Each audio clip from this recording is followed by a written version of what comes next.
अस्सलाम वालेकुम students. I hope आप सब ठीक होंगे। आज जो हमने कंसेप्ट पढ़ना है वो है कंस्ट्रक्टर ओवरलोडिंग का।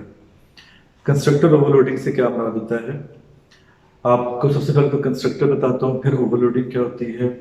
आप ऑलरेडी भी जानते हैं कि कंस्ट्रक्टर क्या होता है। एक मेंबर फंक्शन होता है जिसका सेम नेम होता है, जो कि क्लास का नेम होता है, और इसकी कोई रिटर्न डाटा टाइप नहीं होती। हाँ, पैरामीटर जरूर होते हैं। ये कोई वैल्यू रिटर्न नहीं करता, ये ऑटोमेटिकली एग्जीक्यूट हो जाता है जब ऑब्जेक्ट क्रिएट होती है उस क्लास की।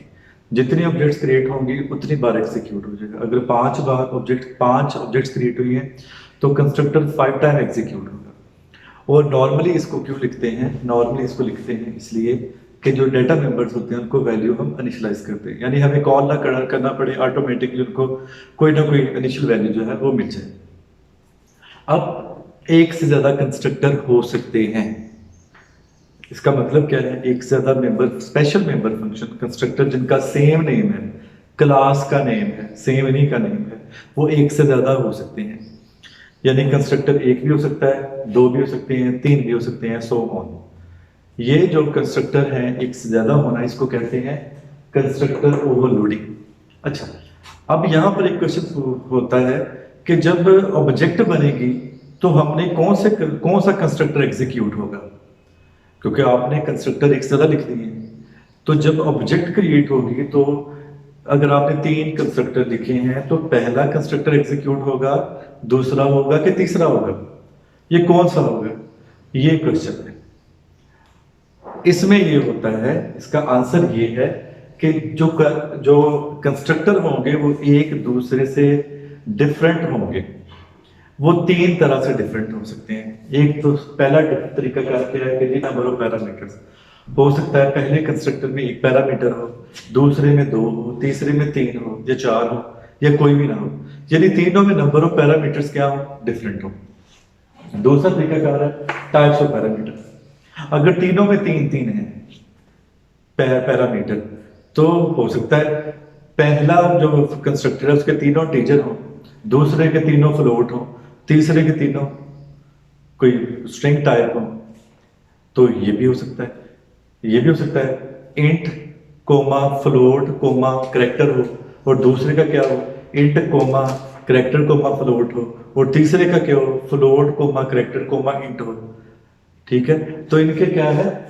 टाइप्स ऑफ पैरामीटर्स जो है वो डिफरेंट हो सकते हैं। और तीसरा जो है वो सीक्वेंस ऑफ पैरामीटर, यानी सीक्वेंस ऑफ पैरामीटर से पहले में 2 है, इंट कोमा करेक्टर है, दूसरे में क्या है? करेक्टर कोमा इंट है। तो पैरामीटर के जो सीक्वेंस है, जो डेटा टाइप का सीक्वेंस है, वो क्या हो? डिफरेंट हो। तो दोबारा सुन लो, इसमें नंबर ऑफ पैरामीटर्स डिफरेंट होंगे, किसी में 1 है, किसी में 2 है, किसी में 3 है। इसमें डेटा टाइप डिफरेंट हो सकती है, मसलन 2 ही है, ठीक है, लेकिन एक में इंट है, दूसरे में फ्लोट है, और तीसरे में क्या है? सीक्वेंस डिफरेंट है। सीक्वेंस डिफरेंस से इंट फ्लोट है, तो दूसरे में फ्लोट कोमा इंट है। इस तरीके से ये। अब जब ऑब्जेक्ट क्रिएट होगी तो अगर ऑब्जेक्ट क्रिएट हुई है और कोई पैरामीटर पास नहीं किया गया तो उस कंस्ट्रक्टर पे जाएगा जिसको, जो कंस्ट्रक्टर कोई वैल्यू रिसीव नहीं कर रहा। अगर वैल्यू पास हो रही है और उसकी डेटा टाइप देखी जाएगी कौन सी है, तो जो कंस्ट्रक्टर को डेटा टाइप वो पैरामीटर रिसीव करने वाला होगा, कंट्रोल वहीं जाएगा।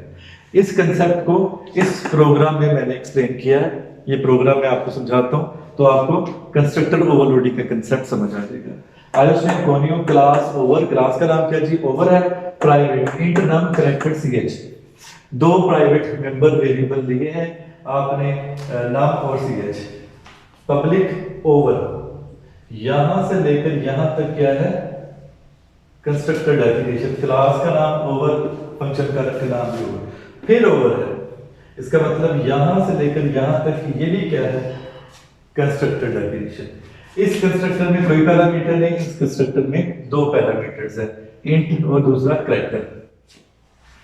ठीक, और ये फिर हमारे पास एक और मेंबर फंक्शन है शो, ये हमने डिफाइन किया है, और यहां क्लास है। जब प्रोग्राम एग्जीक्यूट होगा तो मेन पे कंट्रोल जाएगा over first comma second under comma B.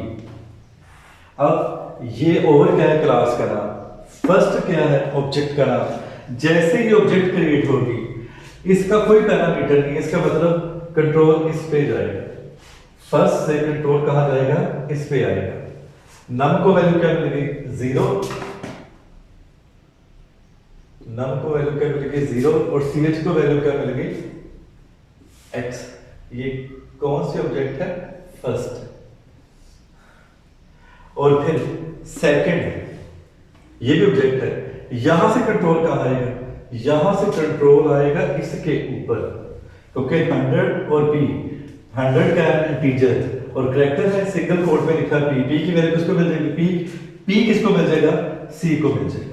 तो यहां पर n में क्या स्टोर हो गया 100, p किस में स्टोर हो गया c में, नम इज इक्वल टू ये सेकंड है, हाँ जी, num is equal to n, इसका नम कितना हो गया 100 और C H is equal to C, इसके सी एच में क्या स्टोर हो गया p। आई होप आपको इसकी समझ आ गई होगी। अच्छा जी, cout content of first, output में लिखा आ जाएगा, यहां मैं आउटपुट लिख देता हूं contents of first, first dot show, control कहां गया यहां, नम इज इक्वल टू, और नम की जगह नम की वैल्यू फर्स्ट की क्या है 0, cout C H is equal to क्या वैल्यू है x, क्या आ गया x, कंट्रोल वापस आ गया cout contents of second,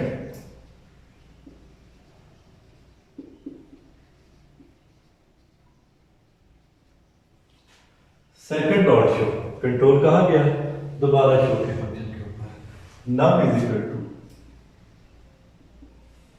नम की जगह नम की वैल्यू कितनी 100, C H is equal to क्या p।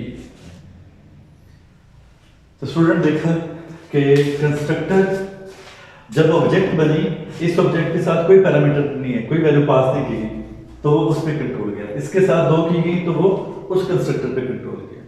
तो इस कंसेप्ट को कहते हैं कंस्ट्रक्टर ओवरलोडिंग, यानी एक से ज्यादा कंस्ट्रक्टर हो सकते हैं लेकिन वो एक दूसरे से डिफरेंट होंगे, किसके लिहाज से, नंबर ऑफ पैरामीटर्स के लिहाज से, टाइप्स ऑफ पैरामीटर्स के लिहाज से, या सीक्वेंस ऑफ पैरामीटर्स के लिहाज से।